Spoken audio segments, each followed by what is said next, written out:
అధ్యక్ష, గౌరవనీయులు భట్టి గారు మేము అడిగిన ఏ ప్రశ్నకు కూడా సూటిగా సమాధానం చెప్పలేదు అధ్యక్ష.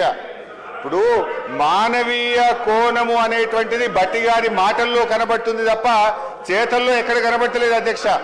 అధ్యక్ష, మేము ఈరోజు సూటిగా 5 DAలు ఎప్పట్లోకి ఇస్తారు, PRC ఎప్పట్లోకి అమలు చేస్తారు, CPS ను ఎప్పట్లోకి అమలు చేస్తారని సూటిగా అడిగాం అధ్యక్ష.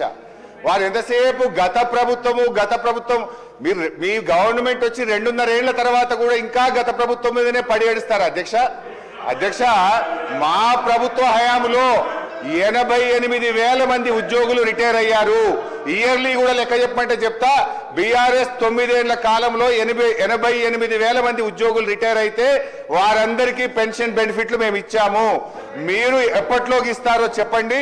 సో ఈ ప్రభుత్వం పెన్షన్ బెనిఫిట్లు రిటైర్డ్ ఉద్యోగులకు ఇవ్వడం పట్ల, PRC DA విషయంలో, CPS విషయంలో ఉద్యోగుల పట్ల మోసపూరిత వైఖరికి నిరసనగా BRS పార్టీ తరఫున తీవ్రమైన నిరసన తెలియజేస్తూ వాకౌట్ చేస్తున్నాం అధ్యక్ష. డిప్యూటీ సీఎం గారు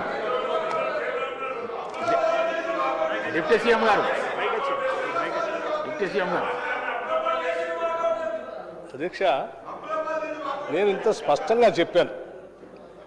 ఈ ప్రభుత్వం ఉద్యోగస్తుల కోసం ఎంత కఠినంగా వాళ్ళకి రావాల్సిన ఏమి ఇవ్వకుండా పెండింగ్ పెట్టి నిర్దాక్షిణ్యంగా వాళ్ళకు వచ్చే జీతాలు కూడా ఇవ్వలేదు అధ్యక్ష. ఫస్ట్